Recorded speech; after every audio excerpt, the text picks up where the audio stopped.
Welcome. This is week 1 of the Snowflake Quilt Along. This video is not live because this is a reshoot. We had some issues with our first video. So if you are watching this for the second time, or if this is your first time, most of the videos in this series will be shot live. You are able to leave a comment. We do monitor them and will answer your questions as best as we can. This is a free sew along in that there's no fee to join the class. You will need to provide your own materials, and that includes a copy of the pattern. You can purchase this from us at Fabrications or directly from the pattern maker herself, Modern Handcraft.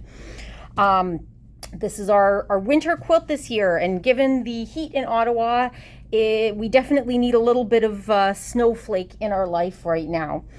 It's a wonderful quilt. It's accessible enough for a beginner quilter to tackle, but interesting enough for an experienced quilter to really enjoy what they are going to be doing. It's also nice because of how it is laid out.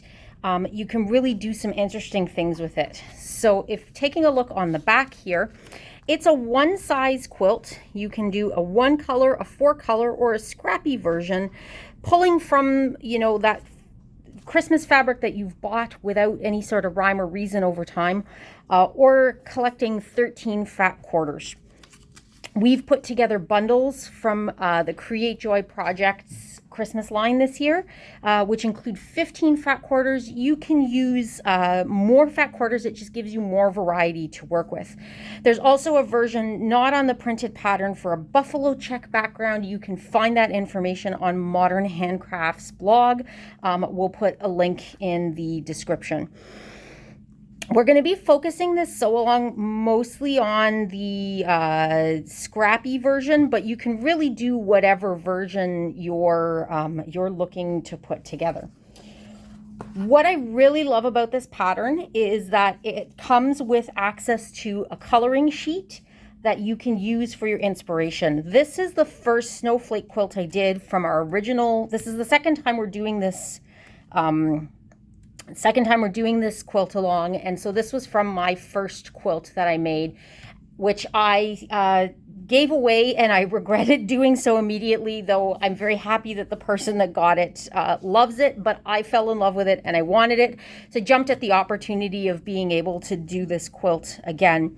And you can see I worked with this color gradient starting up in the left-hand quadrant with these like whites and a sort of grays, and then it moved through teals and into these dark icy blues down here. So I wanted to recreate this, but do things a little bit differently the second time around.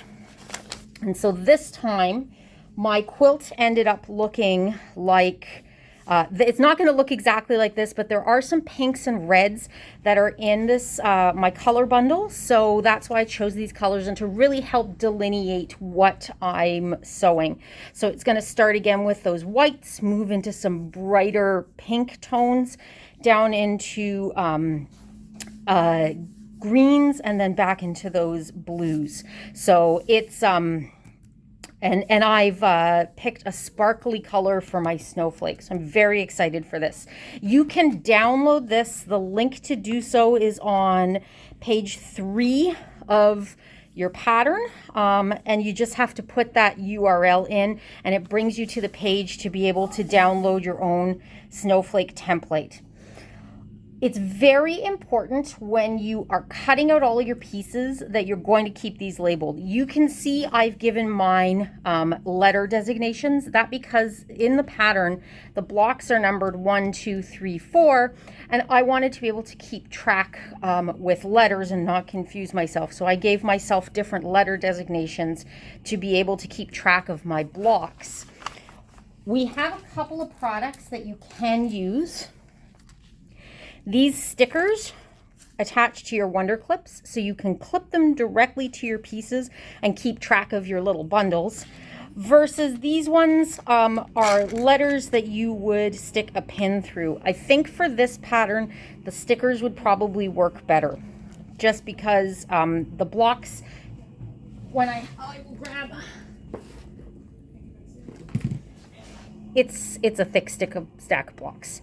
So I don't think I could get those through, and I wouldn't want to poke pins through these anyways. What I've done for mine is just a post-it note with a letter. It's not the most reusable solution, but it works for me. When you are preparing your fabric to cut, using a starching spray is going to help to make sure that it is flat, and especially when you're working with the half square triangle portions, that the bias is not going to distort. I always use flatter because that's what I have at home. As a garment sewist, I don't like having duplicates of products that I would use for the same thing. And even though I think best press works better on quilting cottons, flatter works better on rayons. And because I tend to more be a garment sewer, I keep flatter on hand. If you're local to us in Ottawa, you can pick up a bottomless best press for, I think, $8.99 and come fill it up for a year for free. So that's definitely something to keep in mind. I'm going to demonstrate cutting. You will have to follow the directions in the printed pattern on how many blocks to cut. But your homework this week is to make sure that you've got all of your blocks cut out and that you've sewn your half square triangles. And I'll talk about the half square triangles briefly at the end. But what I'm going to demonstrate is this fantastic ruler from Stripology, and I'm kicking myself for not having bought one of these years and years ago. I got all of the pieces for this quilt cut in about an hour and a half, and I couldn't believe it. It was so fast. So what you're going to do is you're going to take your fat quarter and you're going to fold it. So you're actually going to fold it, I guess that's lengthwise. It doesn't make a difference on a piece like this with an all over pattern, but you'll want to make sure, actually it shouldn't make a difference with anything that you do because they're all square. So there is a line here right at the bottom, and you're going to line that up against the edge of your folded fat quarter. And you want to make sure that the zero of your first cut is not right on the edge of your folded fat quarter either. And all you're going to do is insert your rotary cutter and cut, and we cut, and we cut, and we cut. Now this version of the ruler is not quite wide enough for me to cut my whole fat quarter, so I'm just going to take this fabric away. When it catches like that, it's a sign you need a new rotary blade. And then I'm going to rotate the ruler. Oh, this was the tricky part because my stand got in the way. You don't want to shift your fabric if you don't have to. But I'm going to have to. So we're going to do this very carefully and try to keep everything lined up. And it's connected to each other, so it's going to work. Okay. The reason you would use this is because you have to shift the fabric less with it. All you're doing is rotating the ruler. Normally I wouldn't move the fabric, but because this base is here from my setup from filming, it's in the way. The less you move your fabric, the less likely you are to make an error when cutting, and that's why you would do that. So I can use this other line here, and I'm going to line up. Yeah, you can see it separating here. It's okay. I'm going to line up that line, one of those lines along my edge, and I'm going to line up this line along this edge. This is the folded edge, and I want to be able to cut that off. And then I continue to cut my squares.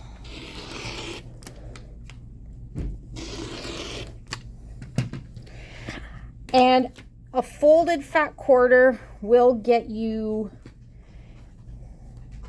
enough squares to make this work. And you can see that's it. And you can see how fast that was. So definitely, absolutely love this ruler. There's a mini version. I'm already contemplating getting that mini version. And so all you would do is just make sure you multiply by whatever size blocks you need to cut from your square. Make sure you read ahead, see which size you need to be able to cut out whatever version it is that you're deciding to do. And like I said, make sure you're going to cut all of your pieces this week, and then you're going to sew your half square triangles. I'm going to use diagonal seam tape to sew mine because, again, it's fast and I don't want to have to sit there and mark all of my half square triangles. We have a great video demo that Michelle did, and I'll link that at the end of this video so that you can see how to use that. When we come back next week, we're going to talk about how to square up our half square triangles and piecing our blocks together. Thanks everyone for this rewatch, and we will see you this Thursday.